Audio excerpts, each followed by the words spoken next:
자, 이번 시간에는 이제 진핵 세포 내에 존재하는 세포 소기관의 종류를 기능별, 그 다음에 특징별로 이제 나눠서 설명을 할 거고, 그 다음에 때 진핵 세포를 하게 되면 동물 세포하고 식물 세포에 한정해서 설명이 된다라는 점. 자, 일단 진핵 세포 내의 세포 소기관은 크게 두 가지로 분류를 하는데, 첫 번째 원형질 세포 소기관이냐, 그 다음 후형질 세포 소기관이냐로 나누게 되는 거고, 이때 이제 원형질 세포 소기관이라는 얘기는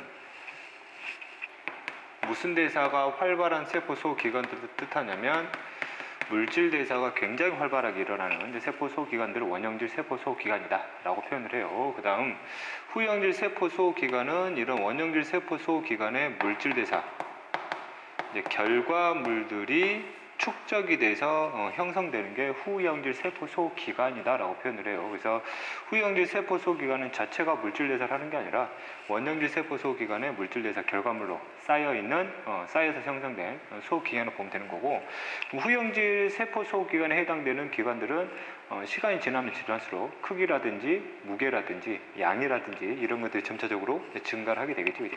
참고로 후형질 세포 소기관에 들어가 있는 대표적인 종류가 세포벽하고 액포가 있는데, 그런 것들은 무슨 세포만이 갖는 세포 소기관이냐면 식물 세포만이 갖는 세포 소기관 중에 후형질 세포 소기관이 있어요.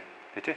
그럼 원형질 세포 소기관에 해당되는 소기관들이 뭐가 있냐? 가장 중심은 일단 핵이 있겠지. 핵 속에 바로 유전 정보가 있기 때문에 그렇고, 자, 그 다음에 물질을 합성을 하고 이렇게 만들어진 물질을 이동시키고, 그 다음에 저장하거나 분비, 그 다음에 특정 물질을 분해하는 데 관여하는 세포 소기관들이 있어요. 그래서 핵하고 여기 두 번째 사항은 서로 연결되어 있는 부분이라 이것은 한꺼번에 이해를 좀 하고 있어야 돼요. 이거를 하나하나 그냥 단순히 외우는 것보다 이런 흐름들이 세포 내에서 어떤 식으로 진행되는가가 머릿속에 들어가 있으면 그 종류별 기능들을 잡아내는 데 수고를 할 거예요.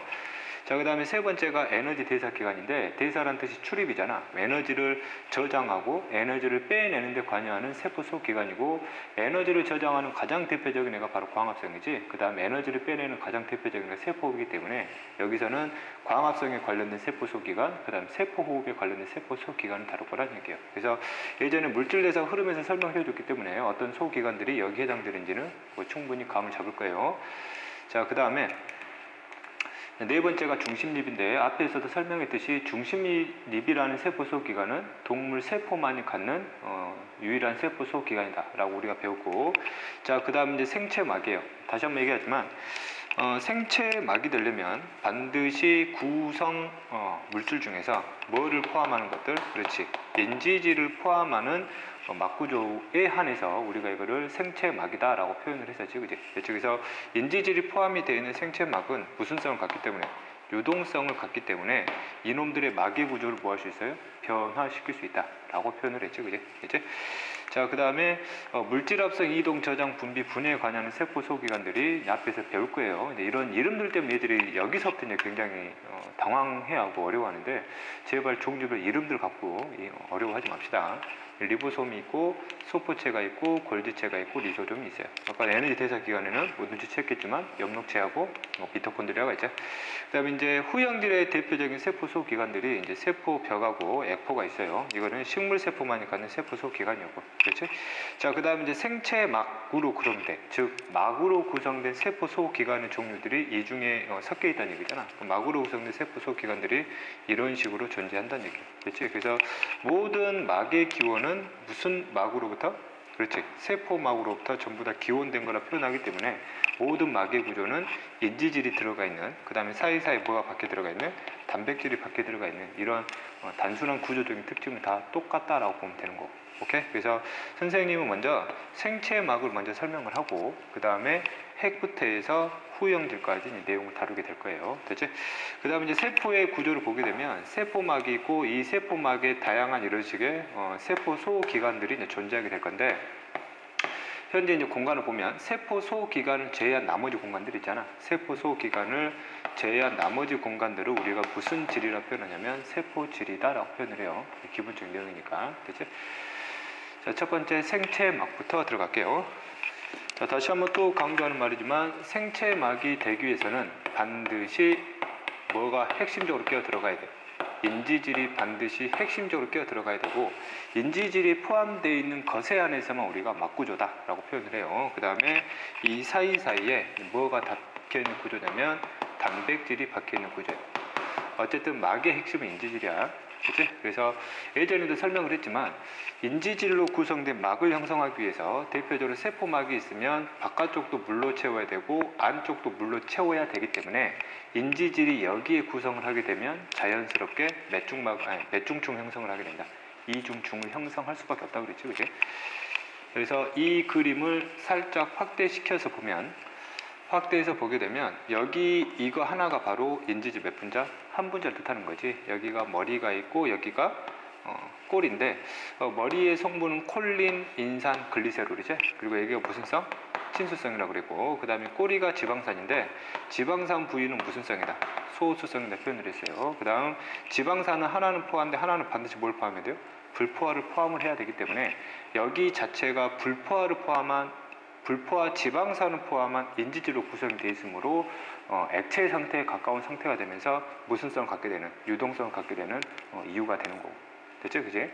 자, 그 다음에 다시 한번 얘기하지만 유동성을 갖기 때문에 인지질 자체가 고정되어 있는 게 아니라 이들이 이 사이로 뭐 할 수 있다는 얘기예요? 움직일 수 있다는 얘기고 이 사이에 박혀 있는 이런 구조들이 바로 단백질이지. 단백질도 이 위치에 고정되어 있는 게 아니라 뭐 되어 있다? 이동할 수 있다는 얘기지. 그치? 그지? 그래서 특징, 단일막이라 하게 되면 인지질 매중충, 이중충을 뜻하는 단말, 헷갈리지 말고. 그 다음에 단백질이 인지질 사이에 존재하는 구조이고 그 다음에 인지질의 불포화 지방산 때문에 무슨 성을, 유동성을 가져서 막의 구조를 자유롭게 변화시킬 수 있다. 됐죠? 자, 그 다음에 이제 반투과성 막을 좀 설명을 할게요. 봐봐. 자, 대표적인 단일막인 세포막의 인지질 이중충이다라고 설명을 해보고 자, 그 다음 여기 머리 쪽이 무슨 성이지? 친수성이지. 그럼 위아래로 무슨 성이 존재하고 있어요? 친수성이 존재하고 있고 그 다음에 이 사이로 물과 친하지 않는 무슨 성? 소수성이 존재하게 되지.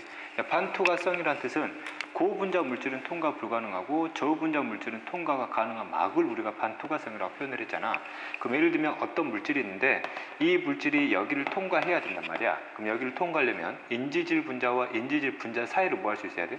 통과할 수 있어야 되거든. 그러면 이 물질의 크기가 이 틈보다 뭐 해야 된다는 얘기야? 작아야 통과할 수 있다는 얘기지.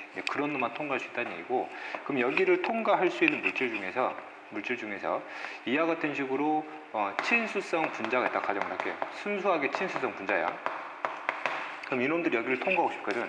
그럼 통과하고 싶을 때 보면 친수성 부위보다 무슨성 부위가 넓어요. 소수성 부위가 넓잖아. 그래서 친수성 분자가 여기까지 다가오는 건 쉬워요. 왜? 머리 자체가 친수성인데 그럼 여기를 통과하려면 소수성 지나야 되는데 이들이 서로 뭐하단 말이야. 성질이 달라서 서로를 싫어한단 말이야. 그래서 이놈이 들어가려고 하는데 이 성질 때문에 얘가 밀려 나온다는 얘기예요. 그래서 친수성 저분자 분자, 이 틈보다 작은 친수성 저분자 분자는 분명히 물리적으로는 통과할 수 있지만 화학적으로는 통과가 불가능하다는 얘기예요. 성질이 서로 달라서. 그래서 친수성 분자의 가장 대표적인 애가 포도당이 있거든. 그럼 포도당은 직접 이 틈 사이로 이동할 수가 없다는 얘기예요. 그러면 세포 밖에 있는 포도당을 세포 안으로 반드시 집어넣어줘야 되는데 그러면 이거를 집어넣으려면 직접 통과가 불가능하니까 그 사이의 단백질들이 이런 친수성 분자를 붙잡아다가 안으로 집어넣는 역할을 해주게 돼요. 이게 생체막 사이에 존재하는 단백질의 첫 번째 기능이에요. 이해되지? 그지? 그래서 지금부터 생체막의 기능을 설명을 할 건데 생체막의 기능은 이 사이에 박혀 있는 주로 뭐의 기능들이냐면 단백질의 기능이에요. 됐지? 방금 얘기했듯이 친수성 저분자 물질들을 주로 이동하는, 쉽게 얘기하면 물질의 출입에 관여시키는 기능을 하는 단백질이 있다는 얘기예요. 그 다음에 이때 물질 출입에 관여하는 단백질이 있으면 이 단백질이 아무 물질이나 이동을 시키는 게 아니에요. 단백질, 즉 물질 출입에 관여하는 단백질들은 이동시킬 수 있는 물질의 종류가 전부 다 정해져 있어요. 됐지? 예를 들면 이 단백질의 이름을 포도당 운반체라 그랬어요. 이 말 자체는 외우지 않아도 돼요. 그럼 이 단백질은 물질 출입에 관여하는데 오로지 뭐의 출입에만? 포도당의 출입에만 관여하는 단백질이라는 얘기예요. 그러면 아미노산이 있으면 이 아미노산은 A가 운반시키지 않는다는 얘기예요. 그러면 아미노산도 친수성 분자이기 때문에 단백질 이동 단백질에 도움을 줘서 이동을 해야 되므로 이 단백질이 아닌 아미노산만 전문적으로 이동하는 단백질이 그 출입에 관여해 준다는 얘기지. 그지? 예를 들면 뭐 이런 단백질도 있어요. 나트륨 이온 통로. 이거는 이제 3단원 때 배우는 내용인데, 이제 통로니까 마치 문의 역할을 한다는 뜻이잖아. 이 나트륨 통로 자체가 바로 이 단백질의 이름이에요. 즉, 이 놈은 무슨 이온만 전문적으로 이동시키냐면 나트륨 이온만 전문적으로 이동시키는 단백질이다 라고 보면 되고, 또 무슨 통로가 있냐면 뭐 칼륨 통로 이런 것들도 있어요. 그럼 이런 단백질은 뭐만 이동시키는 거예요? 칼륨 이온만 이동시키는 단백질이다 라고 보면 돼요.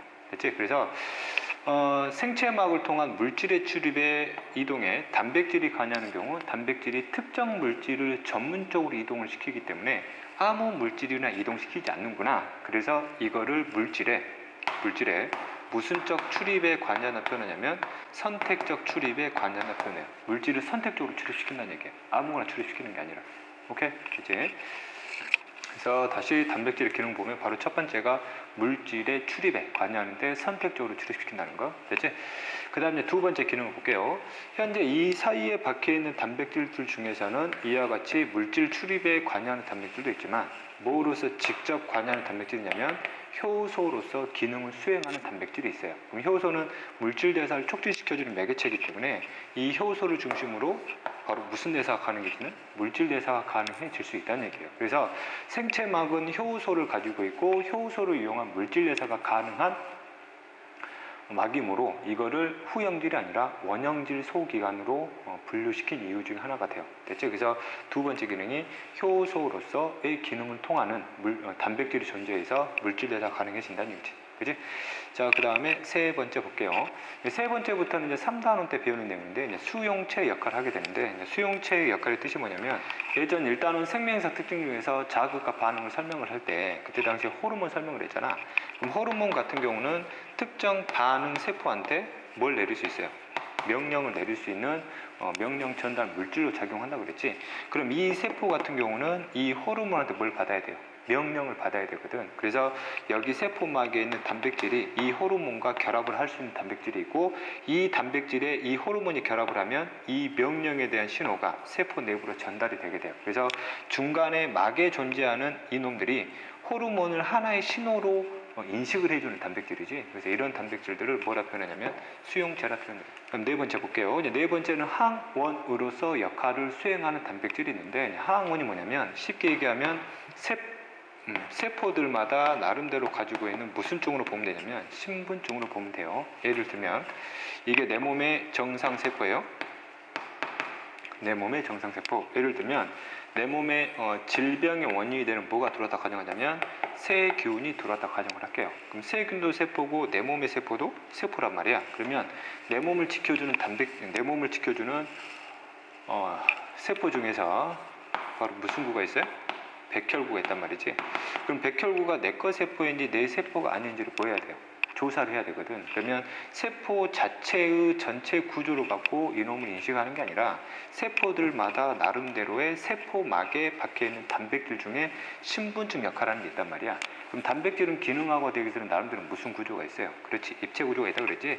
그럼 세균이 갖는 단백질의 입체 구조가 이렇게 네모나게 생겼고, 그 다음에 내 정상세포가 가지고 있는 신분증 역할을 하는 단백질이 이렇게 동그랗게 생겼다 가정을 할게요.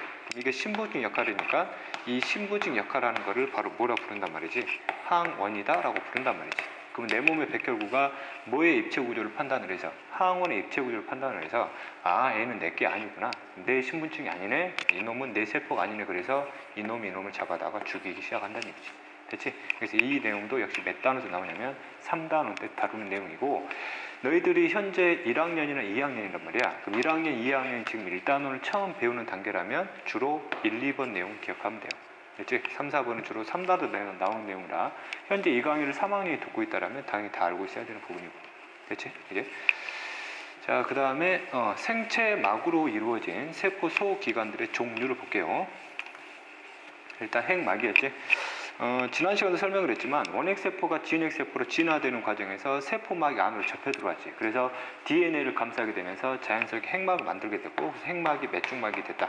2중막이 됐다 표현을 했어요. 됐지? 그 다음에 그 당시에 설명을 할 때 막구조가 안으로 들어오면서 이런 식으로 해서 DNA를 감싸게 되는 구조였잖아. 그래서 이중막이면서 자연스럽게 중간에 공간이 생겨요. 그래서 이 공간은 뭘 하냐면 핵공이라 불러요. 됐지? 이제 핵의 특징이에요, 핵공. 그래서 너희들 기출문제에 나와 있는 핵에 대한 그림 보게 되면 이런 식의 중간에 핵공을 표현하는 그림들이 있어요. 됐지? 자, 그 다음에 이제 소포체나 골지체나 리소좀도 나름대로 막구조고 이따 바로 다음에 설명을 할 거예요. 자, 그 다음에 세 번째가 엽록체하고 미토콘드리아 막이 있어요. 얘들도 몇 중막이냐면 이중막이에요. 됐지? 참고로 소포체, 골지체, 리소좀은 단일막이에요. 자, 그 다음 네 번째 액포. 누구 세포만이? 식물 세포만이 가지고 있는 후영질 세포 소기관이었죠, 그지? 그래서 이 액포도 무슨 막이냐면 단일막이에요. 됐지? 그 다음 다섯 번째가 이제 세포막인데, 이때 이제 세포막으로부터 모든 막들이 뭐 있다는 거? 기원이 된다라는 걸 좀 생각을 좀 하세요. 세포막 자체가 무슨 막? 단일막이다 라고 우리가 이해하면 됩니다. 됐지?